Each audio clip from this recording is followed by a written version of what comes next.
Hello नमस्कार सभी को। आई होप सब ठीक होंगे। अपने एग्जाम की तैयारी को जबरदस्त तरीके से कर रहे हो। अभी हरियाणा सीईटी ग्रुप डी और ग्रुप सी से रिलेटेड जो आपका सीईटी मेंस का एग्जाम उसको मद्देनजर रखते हुए हमने टेस्ट सीरीज शुरू कर रखी है। इससे पहले आपको 3 क्लासें वो प्रोवाइड करवा दी। चलिए फिर ज्यादा टाइम वेस्ट न करते हुए डायरेक्ट क्लास को शुरू करते हैं। और इससे पहले आपको बहुत सारे प्रैक्टिस सेट हरियाणा जी के, इंडिया जी के महत्वपूर्ण प्रैक्टिस सेट है वो भी इस चैनल के ऊपर कवर करवा रखे हैं। क्वेश्चन नंबर 61 देखिए, भारतीय सेना ने किस देश के ऊपर सर्जिकल स्ट्राइक किया था? भारतीय सेना ने किस देश के ऊपर सर्जिकल स्ट्राइक किया था? पाकिस्तान के ऊपर किया था।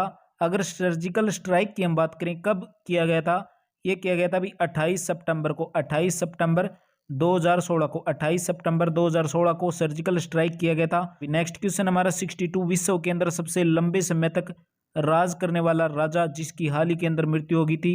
आपके एचएससी प्रीवियस ईयर क्वेश्चन के अंदर आया था, जरूरी नहीं सेम का सेम यही क्वेश्चन है। क्वेश्चन को थोड़ा सा एग्जामिनर घुमा कर दे सकता है। विश्व के अंदर सबसे लंबे समय तक राज करने वाला राजा की अगर बात करें तो राजा थे वो थाईलैंड के राजा थे।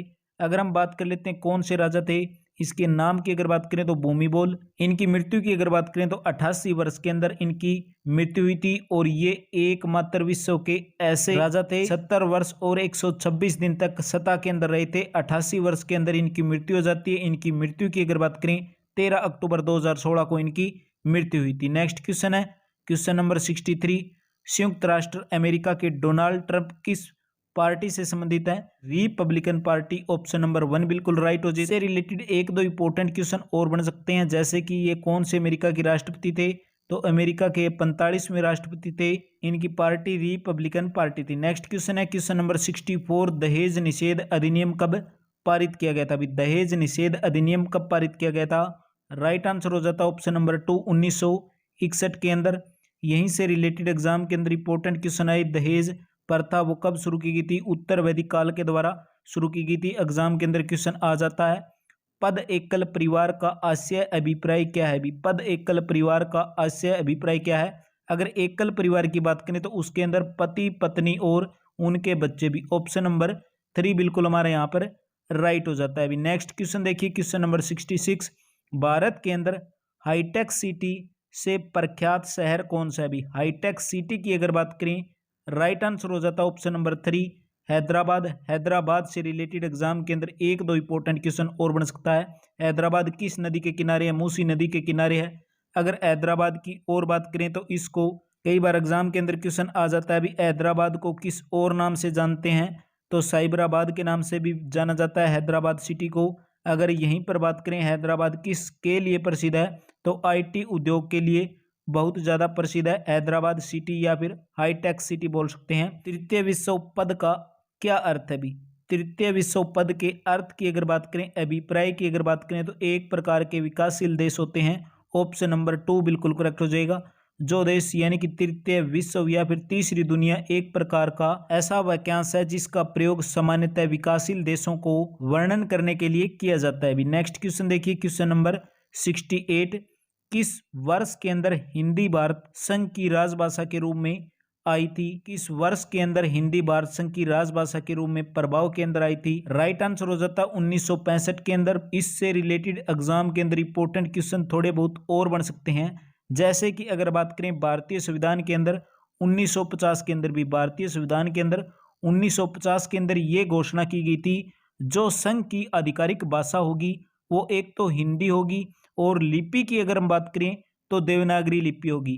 परंतु संविधान के लागू होने के बाद 15 वर्ष चले जाते हैं। उसके बाद 26 जनवरी 1965 को संसद के द्वारा ये निर्णय लिया जाता है कि जो अंग्रेजी भाषा इसका प्रयोग रोक दिया जाए और 26 जनवरी 1965 को हिंदी भारत की शासकीय भाषा बन गई थी, या फिर हम बोल सकते हैं भारत संघ की राजभाषा के रूप में प्रभाव में आई थी 26 जनवरी 1965 के दिन। नेक्स्ट क्वेश्चन है 69, बछेंद्री पाल कौन है?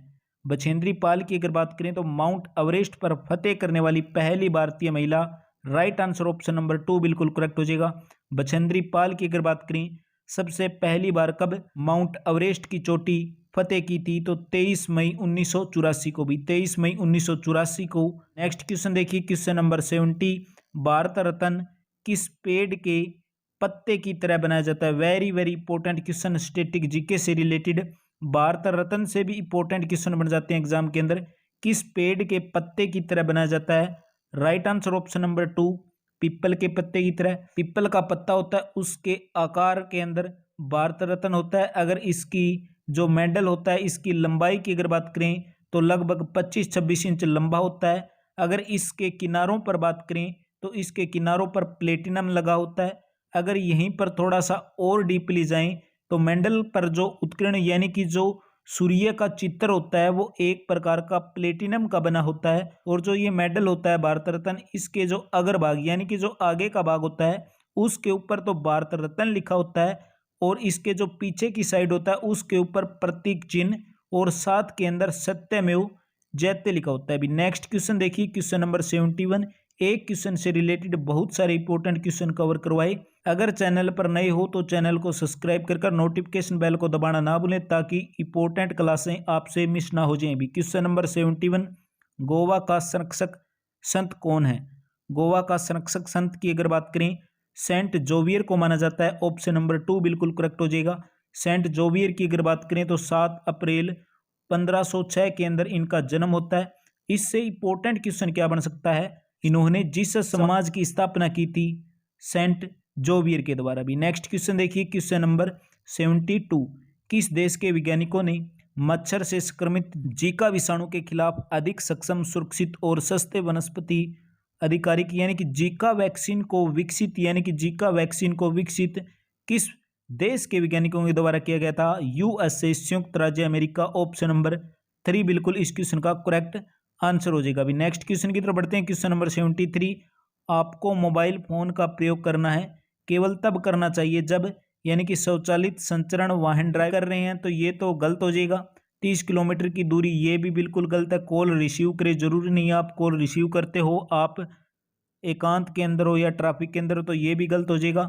वाहन खड़ा होना चाहिए और उचित रूप से पार्किंग हो, यानी कि ऑप्शन के अनुसार ऑप्शन नंबर 4 बिल्कुल इस क्वेश्चन का करेक्ट आंसर हो जाएगा। अभी नेक्स्ट क्वेश्चन की तरफ बढ़ते हैं। Question number 74। निम्नलिखित में से बताना भी कौन सा राष्ट्रीय गीत है? कौन सा राष्ट्रीय गीत है? राष्ट्रीय गीत की अगर बात करें वंदे मातरम। राष्ट्रीय गीत से एग्जाम के अंदर इंडियन पॉलिटिकल से बहुत इंपॉर्टेंट क्वेश्चन बन सकते हैं, सारे के सारे हम डिस्कस करेंगे। सबसे पहले भारत का राष्ट्रीय गीत हो गया वंदे मातरम। अगर एग्जाम के अंदर इसकी रचना पूछ ले, बंकिम चंद्र चट्टोपाध्याय के द्वारा इसकी रचना की गई थी। अगर ये दोनों ही ना पूछे, कुछ और पूछ ले इससे, तो इसके गीत की जो धुन है यदुनाथ भट्टाचार्य के द्वारा बनाई गई थी और ये प्रसिद्ध गीत है। पूछ ले किस उपन्यास से लिया गया था? आनंद मठ उपन्यास से लिया गया था। अगर इस गीत की हम बात करें तो पहली बार भारतीय राष्ट्रीय कांग्रेस के कलकत्ता अधिवेशन के अंदर गाया गया था। अगर ये पूछ ले किसके द्वारा गाया गया था? रविंद्रनाथ टैगोर के द्वारा गाया गया था। अगर यहीं पर हम बात करें, इसको संविधान सभा के द्वारा राष्ट्रीय गीत का दर्जा कब मिला था? 24 जनवरी 1950 को दर्जा मिला था। तो एक क्वेश्चन से बहुत सारे इंपॉर्टेंट क्वेश्चन करवाए, ऐसे ही आपको क्लासें कंटिन्यू कवर करवाते रहेंगे। अगर क्लास अच्छी लगे तो लाइक करें, आपका एक लाइक एक शेयर हर बार नेक्स्ट वीडियो के लिए बहुत सारा मोटिवेशन देता है।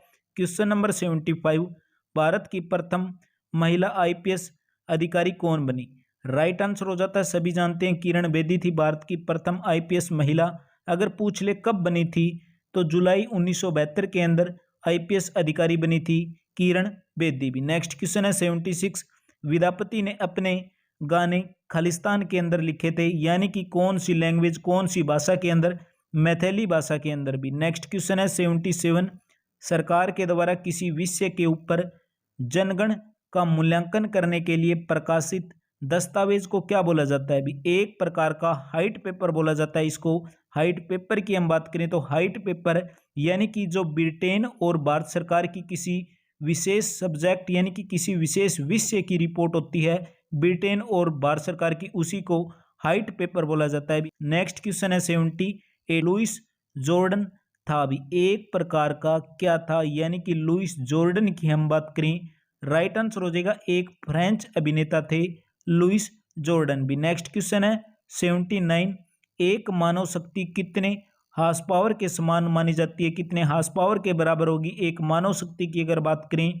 राइट आंसर हो जाता है हमारा ऑप्शन नंबर और बिल्कुल करेक्ट हो जाएगा। अभी 0.1 हार्स पावर के बराबर होती है। तो ये थे आज की क्लास के अंदर इंपॉर्टेंट क्वेश्चन। उम्मीद यही रहेगी क्लास को ज्यादा से ज्यादा लाइक और शेयर करेंगे। आपका एक लाइक एक शेयर हर बार नेक्स्ट वीडियो के लिए बहुत सारा मोटिवेशन देता है। अगर चैनल पर नए हो तो चैनल को सब्सक्राइब कर नोटिफिकेशन बेल को दबाना ना भूलें। इसी के साथ बहुत सारे प्रैक्टिस सेट इस चैनल के माध्यम से आपको कवर करवा रखे हैं। अगर वो क्लासें नहीं देखी तो आप इनको भी चेकआउट कर सकते हो। उम्मीद करता हूं आप सभी का दिन शुभ हो।